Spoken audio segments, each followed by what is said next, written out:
Alright, game number 2.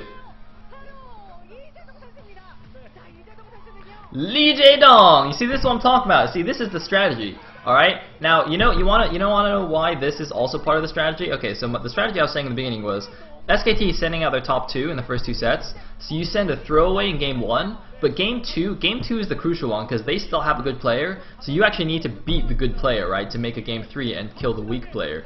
So obviously, who else are you gonna send but the Dong, right? So the Dong takes out whatever silly scrub comes out next, aka good SKT player, and then you win game 3. Boom, easy peasy. Let's do this, teammate. Let's do it. I got your strategy. I see what you're doing there, coach. All right, you see, fantasy and then sun. That's what's up. It's the same order as what they did yesterday too in StarCraft 2. They just flipped it to Brood War today. So it's gonna be a ZVP here. And Sun actually doesn't have the most spectacular record in Brood War, just 4-3 in the regular season. But he's still pretty good. I mean, last season he did actually quite well. Actually, I can't remember what his overall record was last season. But he's pretty good, so this should be a good matchup. But the thing is, unlike in StarCraft 2, where Sun actually seems to have the edge over Jaedong, in Brood War, I would absolutely favor Jaedong in this matchup. Absolutely. So, here we go. To game number 2. Jaedong is ready.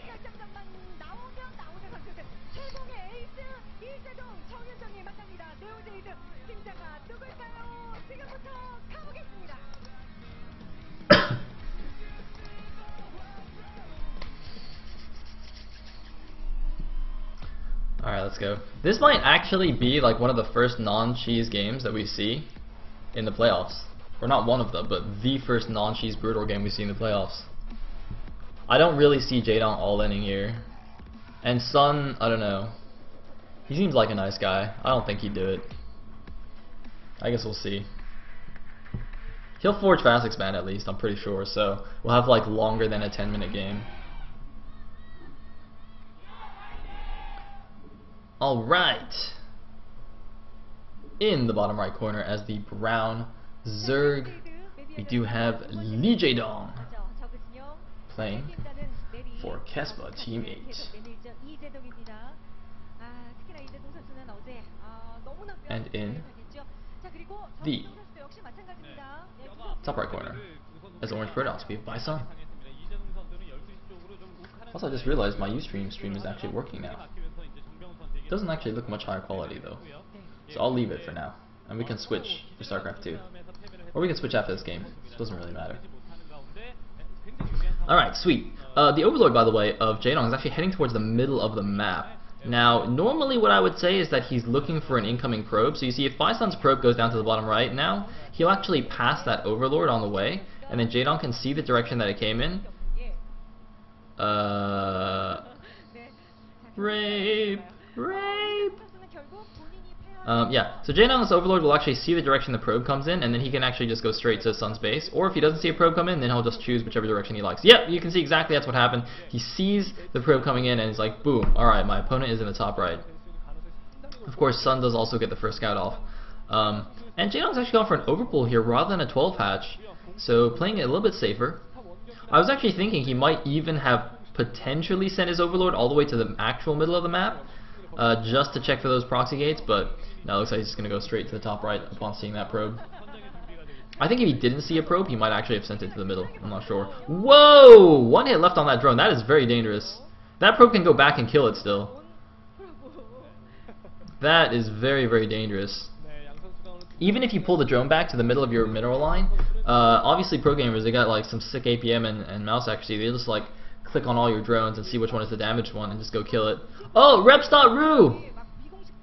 Yeah! Alright! Reps.ru fighting. I thought it was Reps.ru, not Rep.ru, but I could be wrong. I could be completely wrong. Aww. Aww, so cute, so cute. That guy looks like Waldo from Where's Waldo. Isn't that like the Waldo shirt, the red and white stripes?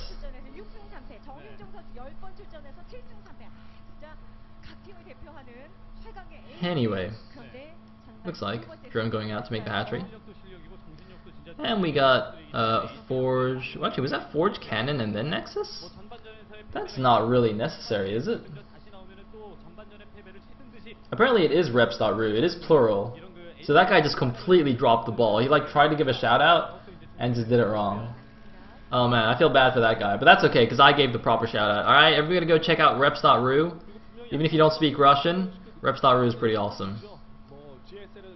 Defiler.ru as well, I think. I don't know. There's a bunch of like Russian community sites. The Russian Brutal community is actually pretty awesome, so shout out to them. Anyway.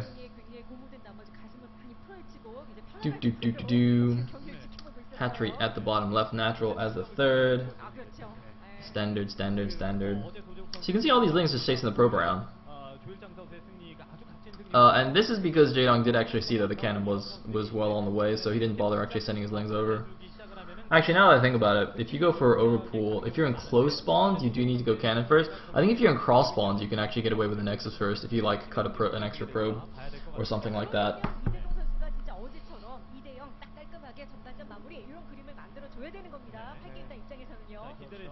Anyway.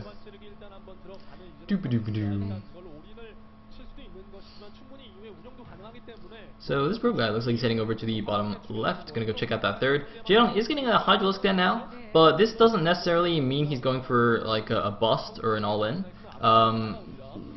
Lately we've been seeing a lot of players just go for 3-hatch Hydra openings just to put on pressure and then transition out of it. Actually last season that was very popular in this matchup and was quite effective as well, because when you go for a 3-hatch Hydra build, you put on, basically what happens is you're obviously cutting a little bit of economy to get out the early Hydralisks, but two things happen. First of all, you basically get the buildings on the wall for free, so that gateway and the forge will die, so you get the 2 free buildings there.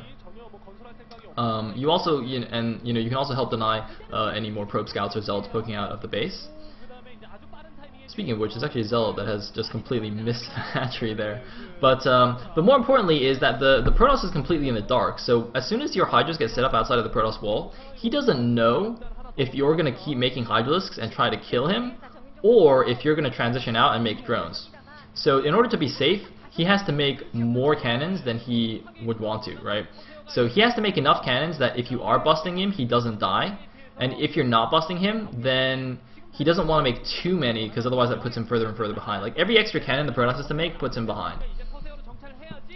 So that's kind of the thinking here. Anyway, looks like that Zealot got cleaned up without too much issue. Speed is done for the Lings though. This actually means that this could just be a bust. This could actually just be range Hydra plus Speedling bust, which would be quite interesting here. I think Jaedong actually did this against Best in one of the later, or one of the regular season Pro League matches towards the end, and I think this is actually what's going to happen here. Yeah, he just hit the Hydra, so this actually does look like it's going to be a break here for Jaedong. He's just going to pick off the Gateway and the Forge with his Hydralisks, which will have range and not speed.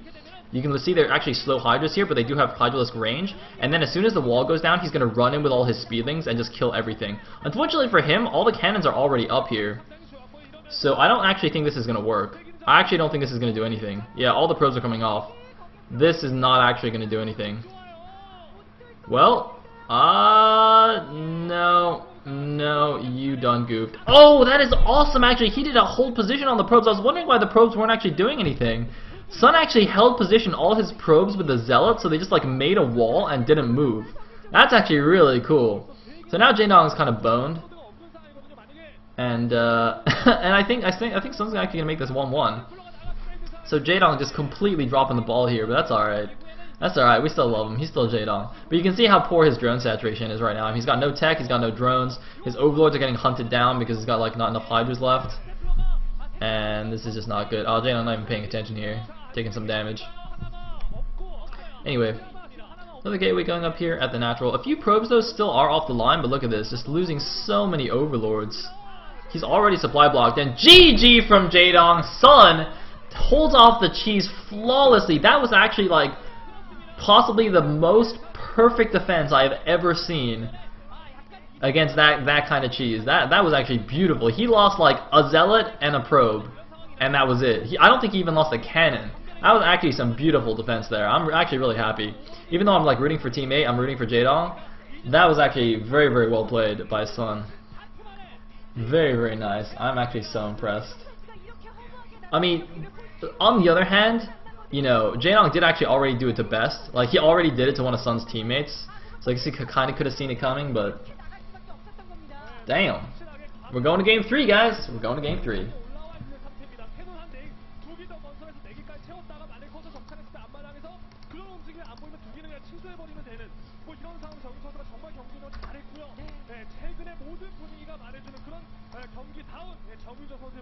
아, 이렇게 되면 사실 근데 이재동 선수도 그냥 킥하가 할 수밖에 없는 게 나 이거 딱 하나 준비했는데 이거 안 되면 끝 그럴 수밖에 없는 상황이었거든요. 그런데 이 결과가 지금 이재동의 천점, 정윤정 막 이렇게 되는 그림이에요. 그렇습니다. 이제 이번 시즌 들어와서 특히나 이제 둘의 차이가 벌어지고 있는 이 상황입니다. 이재동 선수가 분명히 여전히 강력한 선수이면은 분명한데 정윤정 선수가 많이 성장하면서 자유의 날개 그리고 이제 브루드워에서 이재동 선수를 제압을 하고 있거든요. 네. 그렇다면 SK텔레콤 T1의 정윤정이 이재동 선수의 어쨌든 충격 같은 이런 분위기가 만들어진 게 맞죠. 아, 이재동 선수 나름 연기도 했고 진짜 한번 딱 뚫어보려고 혀를 날카롭게 갈았습니다만 이미 상태가 든든하게 준비가 되어 있었고 정윤정 선수가 가장 최근에 왜 이렇게 잘 나가나 바로 이런 조치들이 날카롭게 서 있기 때문에 그런 거 아니겠습니까? 그렇습니다. 자신의 분위기가 워낙 좋다 보니까 이재동을 만나도 항상 이겨왔던 것처럼 오늘 역시나 그런 승부를 또 정 선수가 자신감 있게 할 수 있었고 결과로 바로 이어졌어요. 네,